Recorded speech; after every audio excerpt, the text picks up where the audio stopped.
Estuve orando al Señor. Como saben, en el verano tenemos la oportunidad de compartir temas especiales, no basados en la enseñanza de BCI como lo llevamos normalmente. Entonces tenemos la oportunidad de compartir aquel mensaje que Dios pone en nuestro corazón, y oración y un tiempo de retroalimentación. Bien, hoy le he titulado Una fe que se contagia. Una fe que se contagia.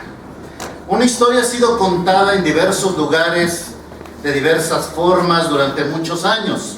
Cualquiera que sea su origen, tiene un elemento sumamente conmovedor. Esta es la historia de una persona que se llama Anne Lamott. Relata en uno de sus libros lo siguiente: un niño de 8 años tenía una hermana mayor que estaba muriendo de leucemia, y le comentaron que sin la transfusión de sangre ella podría morir. Sus padres le dijeron que posiblemente su sangre era compatible con la de su hermana, y si era cierto podría ser su donador. Después de un estudio de sangre correspondiente, resultó que el niño de 8 años era un buen candidato. Así que le preguntaron si podría donar medio litro de sangre para su hermana, ya que podría ser la única oportunidad para que ella viviera. Él contestó que lo pensaría durante la noche.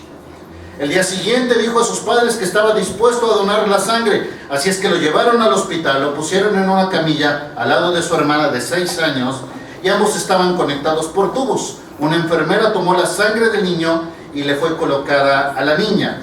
Mientras el niño observaba el silencio, como poco a poco entraba la sangre en el cuerpo de su hermana, hasta que el doctor se acercó para observar lo que estaba haciendo. Entonces el niño preguntó: ¿cuánto tiempo pasará para que yo muera? ¿Algún médico podría decir esto? Que esto no es posible, que debido al tratamiento y el análisis que le hace uno a la sangre, esto no puede ser verdad. Pero por favor, síganme con fines de la ilustración. Puede ser una imagen poderosa de un amor sacrificial. Tal vez pensemos que así es. Y todos estaríamos inspirados por actos heroicos, como un espectador que en ocasiones toma riesgos para salvar una vida, o que aquel soldado que por salvar a sus compañeros va y expone su propia vida e incluso entrega su propia vida para rescatar a sus compañeros. Estos actos heroicos nos inspiran a muchos de nosotros. El Señor Jesús dijo en San Juan 15:13: nadie tiene mayor amor que este, que uno ponga su vida por sus amigos. No hay una historia al respecto tan poderosa y emocionante como la de nuestro Señor Jesús. De manera que cuando de manera voluntaria Él entrega su vida por sus amigos. Esta historia, este mensaje se ha extendido por todo el mundo en los últimos 2000 años. Vamos a enfocarnos el día de hoy en esto. Queremos tener una idea de lo que es este mensaje y de lo que significa. Hablaremos del acto sacrificial del Señor Jesús. Es necesario que establezcamos un escenario que vamos a tratar de llevar. 4 personajes que quiero que recuerden. 4 personajes. Primero, para que ustedes pudieran tener en mente esto, necesito que recuerden este mensaje. Es posible que para ti, tú lo conozcas de antemano este mensaje, no haya muchas cosas nuevas, pero puede ser que para ti haya un elemento nuevo, emocionante, del cual puedas echar mano. Así es que los 4 personajes son Dios, nosotros, Cristo y usted. Dios, nosotros, Cristo y usted. Veamos estos 4 personajes y veamos cómo aporta cada uno de ellos hacia este plan de Dios. Primer personaje, Dios. Lo primero que tenemos que entender es que conocemos un Dios que es amoroso. Esto es algo muy bueno, ¿verdad? Dios amoroso. Es algo que está más allá de su compasión, lo que Él hizo por nosotros, porque Él quiere tener una relación con nosotros. El amor de Dios nos persigue y nos dice en muchas maneras que le importamos. De las relaciones que tenemos con personas fuera de la iglesia, podríamos decir que la gran mayoría de la gente piensa que Dios es amor. Es más, usted vaya a la calle y pregúntele a cualquier inconverso, cualquier persona que pase por la calle y le pregunte: ¿usted sabe de que existe Dios? Y le va a decir la mayoría sí. Y le va a decir: ¿usted sabe que Dios es amoroso? Y le va a contestar sí. Pero no se queda ahí el asunto. Dice J.B. Phillips en su libro, Tu Dios es demasiado pequeño. Tenemos la tendencia de reducir a Dios a algo que no es y tratarlo de convertir en algo que queremos que sea. Así que, si la gente prefiere verlo como una ferviente fuerza para el bien, entonces se siente cómodo y seguro. Si usted es observador, hay dos elementos importantes. ¿Ver a Dios como una fuerza? Bueno, si es una fuerza, entonces es manipulable. Y mi Dios es persona, no una fuerza.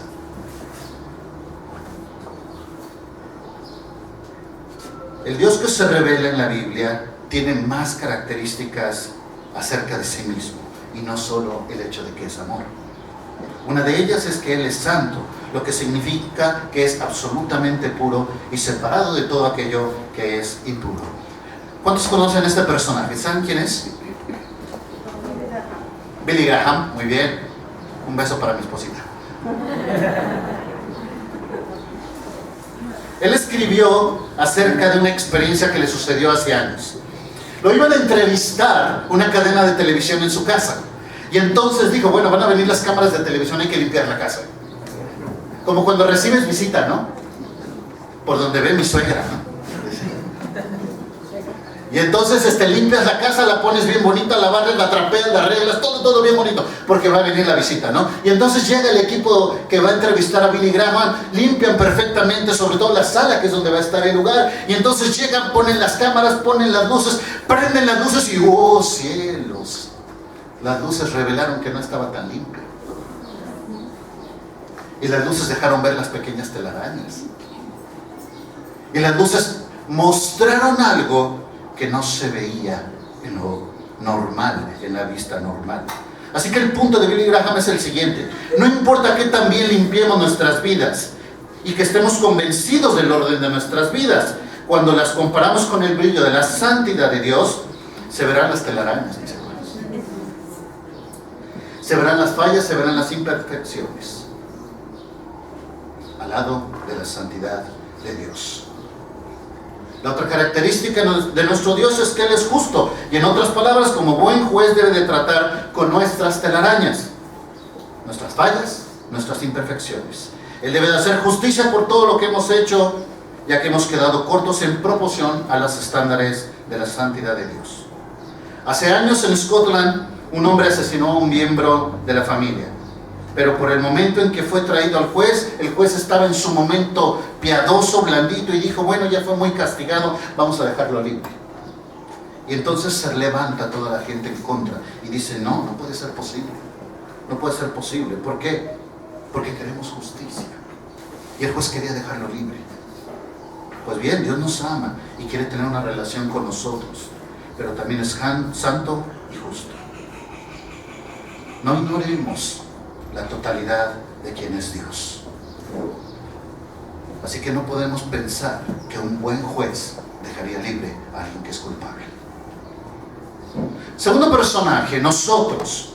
La Biblia es clara al mencionar que cuando Dios creó a los seres humanos, nos hizo buenos y sin pecados, y algunos pensamos que todavía somos así.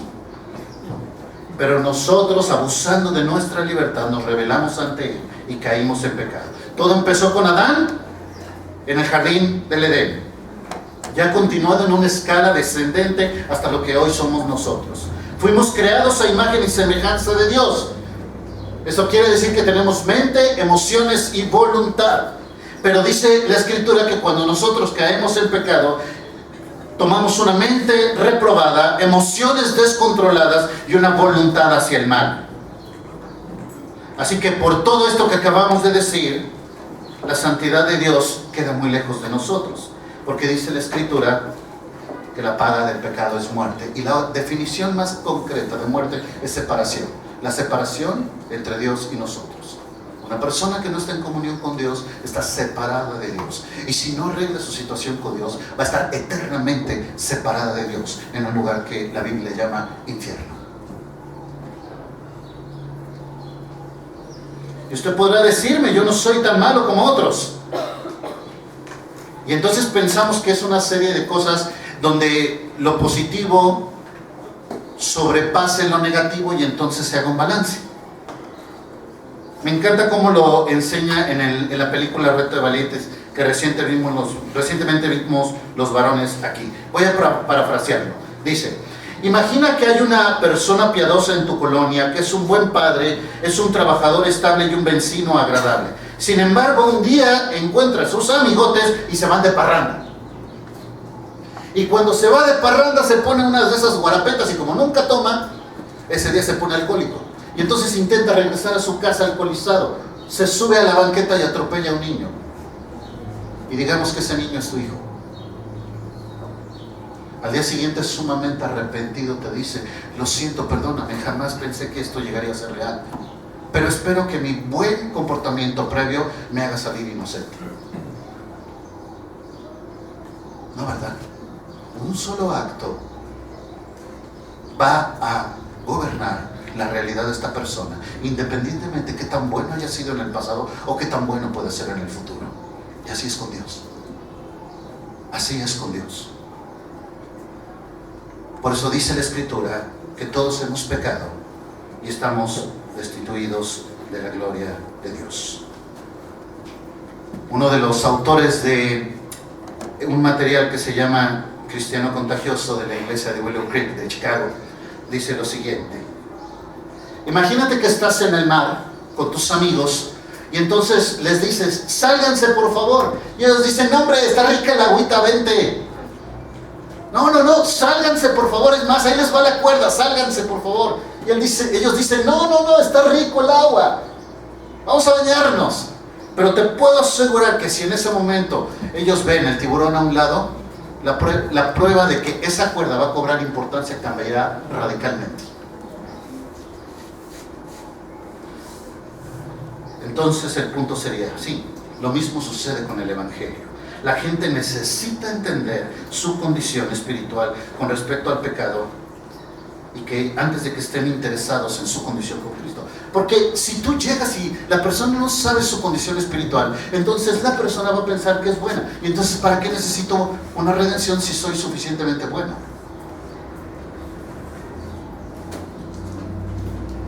En ocasiones lo más sabio y amoroso que podemos hacer es convencer a las personas de las malas noticias primero.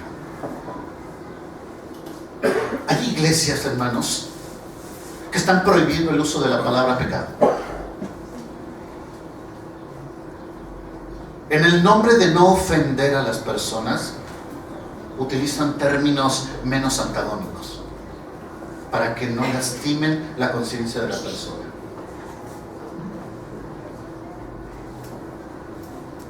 Tercer personaje, Cristo.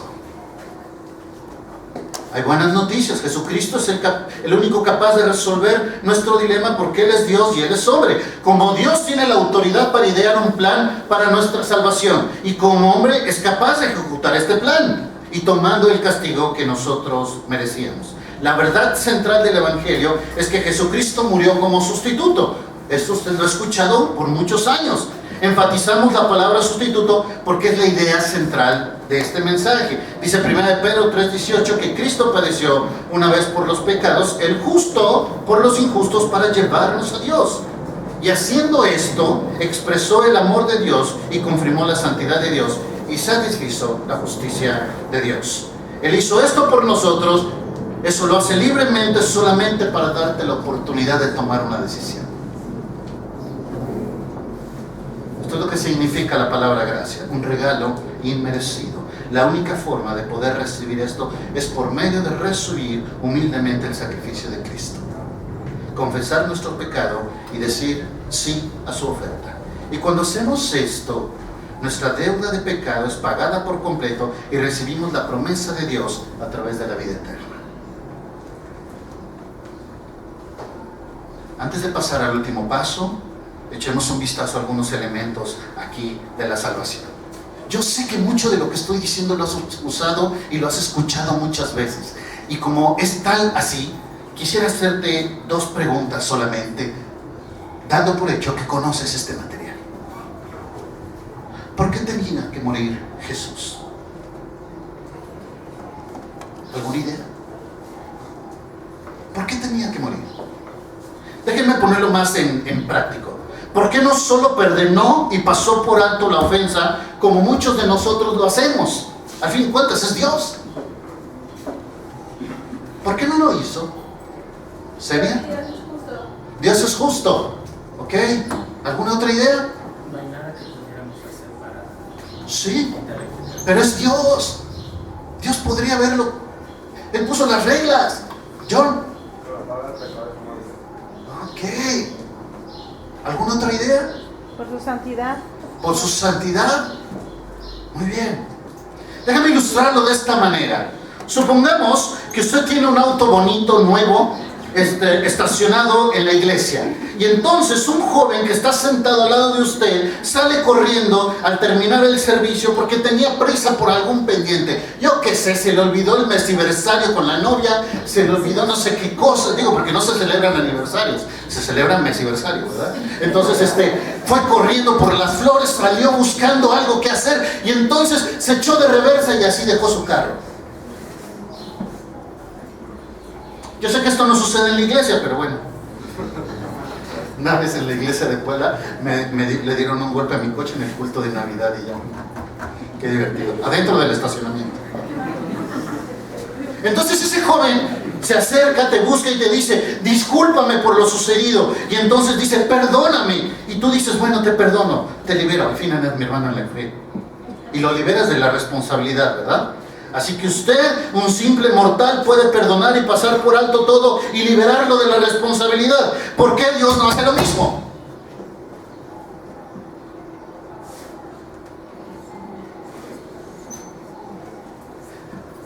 La conclusión entonces debería de ser que nadie debe pagar por nada ni morir en la cruz y solo tenemos que ser más amorosos y perdonadores. ¿Puede ver el problema? Piense esto por un momento. ¿Cuál es la analogía de este auto chocado? Si piensa que sabe la respuesta, compártalo con el que tiene a un lado. ¿Cuál es el problema en la analogía que estoy utilizando? Dígale al que está al lado la respuesta.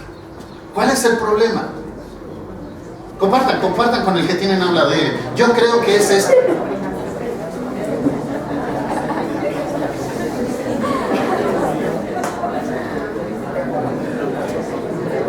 Dile a mi esposa, dile, ¿cuál es el problema? Sí, ya se la sabe. Rafa, dile a Andrea, dile, ¿cuál es el problema de mi analogía? ¿Listos? Vamos con la respuesta. Aquí está el problema, mis hermanos. Usted todavía tiene un coche chocado. ¿No es verdad? Dejará al joven que hizo el daño libre de las implicaciones, de manera tal que una de dos cosas: o usted paga por el daño, o vive con un carro chocado. Para todo fin práctico, usted va a ser el afectado por ese auto. ¿Alguien tuvo la respuesta correcta? ¡Eso, Enrique! Todos los demás se equivocaron, 0. De la misma forma, nosotros hemos hecho un daño espiritual contra Dios y Él también está dispuesto a darnos libremente su perdón y restaurar la relación con Él, pero todavía hay daños que pagar. Así que entonces Él dice, el pago por ese daño es la cruz. Y por eso voy a la cruz, porque alguien tiene que pagar por ese daño. Yo ofendí a mi Dios con mis actos. El acto fue una ofensa directa contra Dios. Y Él, como víctima, recibe la ofensa y después dice, yo pago por ella. Hermano, si está entendiendo esto profundamente, ahora entenderá el valor que hay detrás de decir el perdón de Dios. Y cuando usted diga a otra persona, te perdono, le estás diciendo, yo pago por el daño que me hiciste.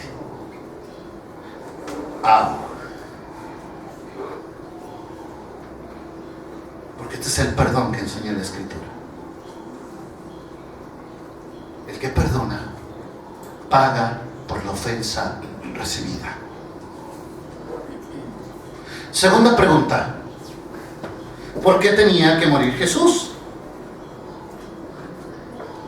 ¿Por qué tuvo que pagar esa pena? ¿Qué tipo de justicia hay cuando un inocente sufre en lugar de un culpable? Hace rato me decía Senia, Dios es justo. Bueno, lo justo es que pague el que hizo el daño, ¿no?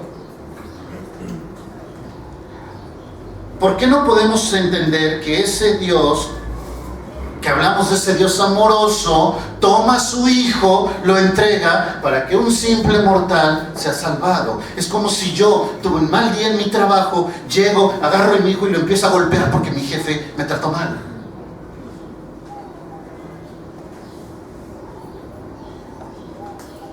Otros podrían compararlo con esto.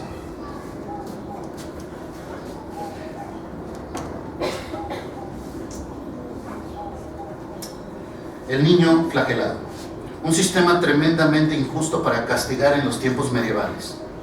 Es como trabaja de la siguiente manera. Cuando un joven de la familia real rompía las reglas, los maestros de los niños no se atrevían a disciplinarlo. En su lugar traían a un niño que era esclavo y lo empezaban a golpear enfrente del niño para que él se sintiera mal y cambiara su conducta. Y entonces el príncipe lo único que tenía que hacer era observar cómo un esclavo era golpeado. Era tremendamente injusto, por supuesto. Y tampoco daba resultados. Lo regresó al ejemplo del auto.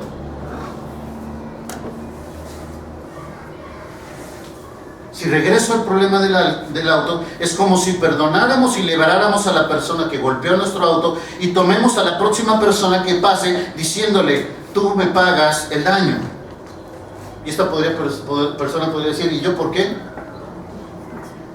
Y entonces Emilio le pegó al coche de Omar y paso yo y me dice, no, tú me pagas. ¿Yo por qué? Todas estas analogías pasan por alto un dato importante. ¿Quién es Jesús? Y regresamos al tercer personaje. Es el único Dios, hombre, capaz de idear el plan y capaz de cumplirlo.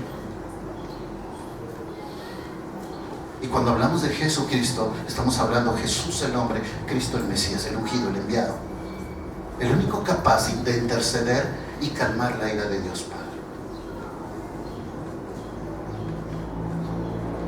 Y por eso dice Filipenses 2, que recientemente estudiamos. Lo voy a parafrasear y ustedes lo tienen. Jesús, estando en forma de Dios, de la misma esencia de Dios, estaba dispuesto a dejar temporalmente su posición como Dios, y menciona que se despojó voluntariamente, toma forma de siervo, se hace semejante a los hombres, y estando en condición de hombre se humilla hasta la muerte y muerte de cruz. Mateo 20:28 dice que Él estaba aquí por una misión. Él vino a dar su vida en rescate por muchos, y eso significa que Él intencionalmente vino a dar su vida por nuestro pecado. Así es que no es que Jesús lo mataron, es que Él entrega su propia vida. La forma correcta de ver esta historia es la siguiente: el joven golpea tu auto, se acerca a ti, admite humildemente el daño efectuado, pide tu perdón, tú lo perdonas, lo liberas por el daño, y entonces eso significa que tú o pagas por la reparación del auto o vives con la consecuencia del daño recibido.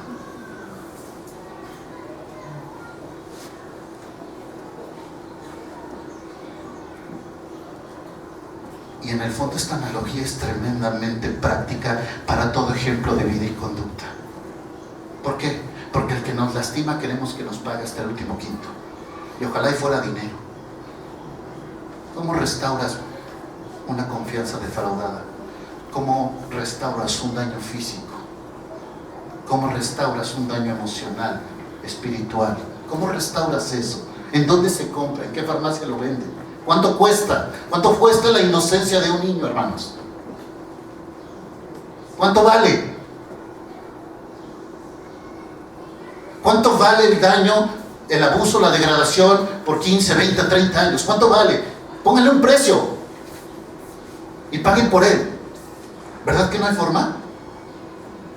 Entonces, la persona dañada tiene que tomar en cuenta esto: o acepta el daño y aprende a vivir con él, o acepta el daño y vive frustrado con él, porque como quiera lo va a vivir. No hay forma de quitarlo. Cuarto personaje, usted. Ahora la pelota está en la cancha de nosotros y es nuestro turno para decidir qué vamos a hacer con él. Jesús pagó el precio de la salvación por todo el mundo. Cada uno de nosotros debemos de responder. El regalo no se aplica a nosotros automáticamente. Debemos de recibirlo. Es como si yo me voy al aeropuerto, veo cómo vienen y cómo se van los aviones, creo en la tecnología de la aviación, confío en los aviones, compro mi boleto, tengo mi pase de abordar, pero no me subo. ¿Iré a algún lugar? No. No lo voy a llevar a ninguna parte. Así que, para hacer un énfasis a esto, tenemos que entender qué es lo que Jesús pide de nosotros. Cada uno de nosotros tenemos que tomar una decisión personal hacia Él. Algunos piensan que funciona yendo a la iglesia. Sí, es también ir al aeropuerto.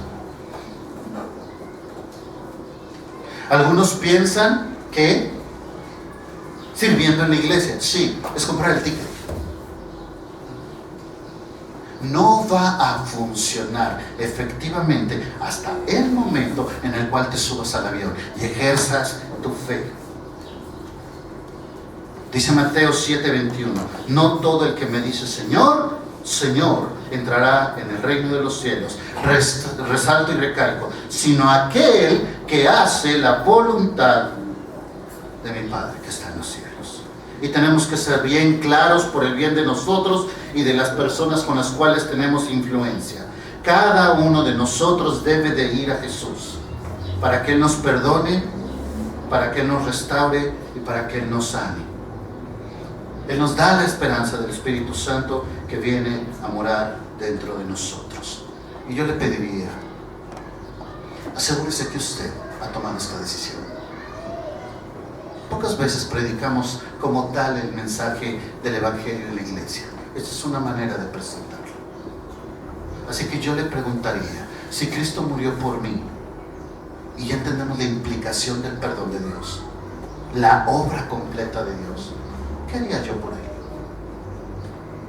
¿Qué haría usted por Jesús? ¿Qué propósito tendría que ser? ¿Qué función tengo que hacer aquí en la tierra? Y como decía Chuy, tomó sus palabras. ¿Cuál sería mi propósito de vida entonces? No para ganar nada, no hay nada que yo pueda hacer por ganar la salvación, sino por el hecho de que recibí algo gratuitamente por misericordia y gracia. ¿Qué haría yo por Él? Por favor, hermanos, si usted tiene la oportunidad de compartir estos principios con alguien, no abarate el Evangelio. No llegue y le diga, acepta a Jesús y va a cambiar tu vida. No abarate el Evangelio. No le diga una mentira, no mienta con Él. Porque no es la varita mágica. Es más, le puedo asegurar que es altamente probable que Dios esté interesado en trabajar con el carácter de la persona, y después de que acepta al Señor las cosas se pongan más sabrosas todavía.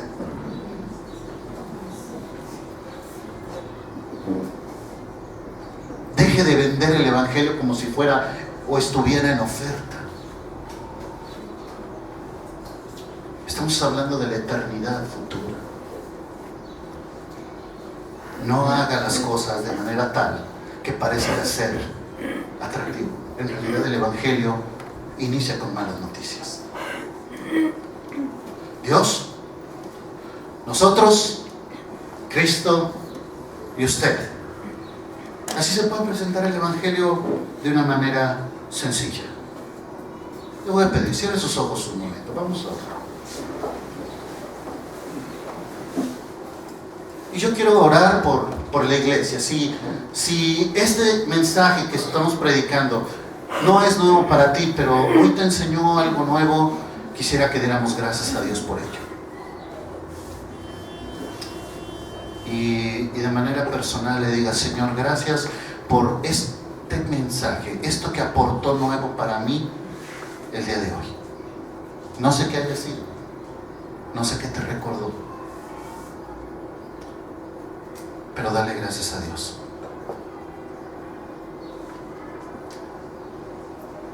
Por otro lado, quisiera llamar a las personas que por primera vez están escuchando este mensaje de esta forma y se dan cuenta de su situación y de su condición,